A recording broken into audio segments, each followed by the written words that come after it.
আল্লাহ তাআলা বলেন, আফা হাসিবতুম আন্নামা খালাকনাকুম আবাসান ওয়া আন্নাকুম ইলাইনা লা তুরজাউন।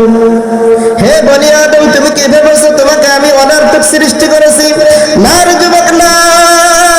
একদিন আগে এবং পরে আমি আল্লাহ তাআলার দরবারে তোমাকে অবশ্যই হাজিরা দেওয়া লাগবে। ওই দিন যদি তোমার নেক আমল যদি শূন্য থাকে, আল্লাহ তাআলার সামনে বলেন আপনি কেমনে দাঁড়াইবেন?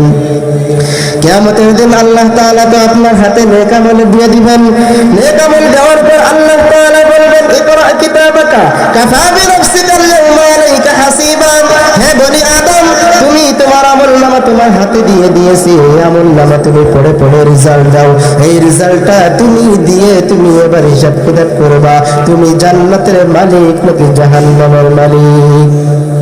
যখন আল্লাহ তাআলা আপনার হাতে আমলনামা দিয়ে দিবেন, দিয়ে বলবেন, ইকরা কিতাবাকা কাফা বিনাফসিকা আল-ইয়াওমা আলাইকা হাসিবা।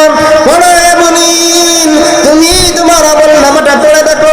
তখন ওই বান্দা আমলনামা হাতে নিয়ে দেখবে, যদি তার কপালটা ভালো হয়, সে তো দেখবে আমার এই আমলনামায় নামাজ আছে, রোজা আছে, দান সদকা আছে, ভালো ভালো নেক আমল আছে।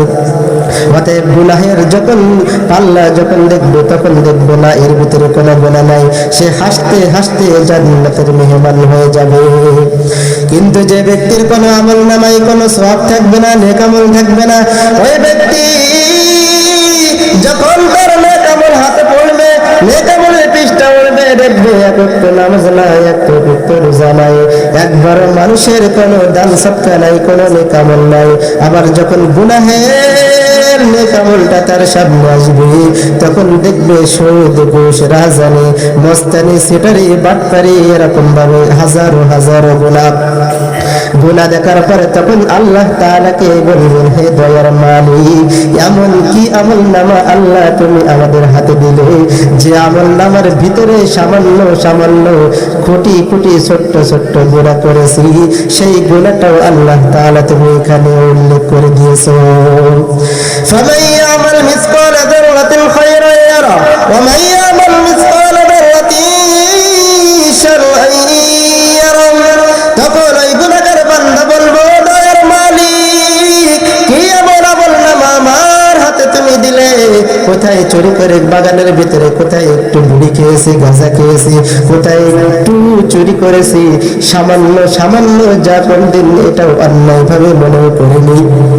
অথচ আজ এই শস্য দানার মতো এমন গুনার ছোট ছোট জিনিসও এই আমলনামায় আল্লাহ তুমি তুলে দিয়েছো। ওই দিন আপনার কি উপায় হবে আপনি একবার নিজেকে ভাবেন। এই জন্য ভাইরা আসেন, আল্লাহ তাআলা আমাদেরকে যে জন্য সৃষ্টি করেছে নেক আমলের জন্য, এই আল্লাহ তাআলার প্রতি ঈমান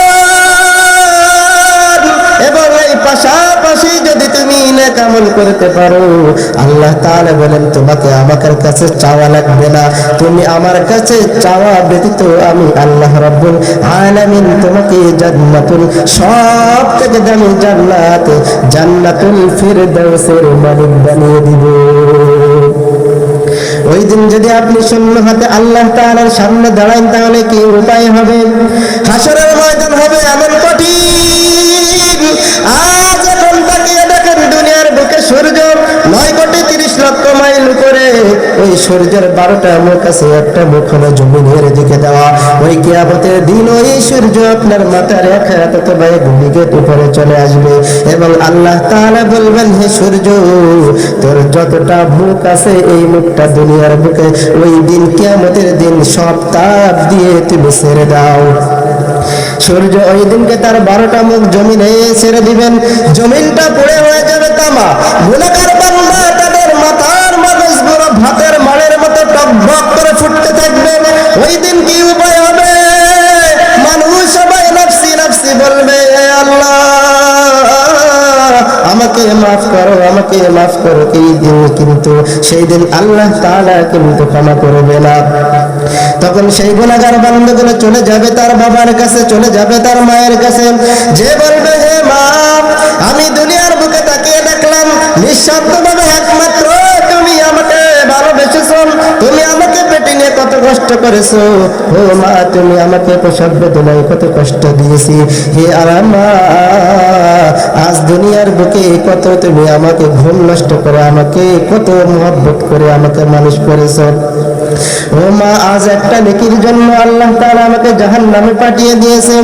ও মা, একটা নেকি আমাকে দাও, যে নেকির বিনিময়ে আমি আল্লাহ তাআলার কাছে, যে আল্লাহ তাআলার কাছে বলতে পারবো যে একটা নেকির বিনিময়ে আল্লাহ তাআলা আমাকে জান্নাতের ফয়সালা করে দিবে।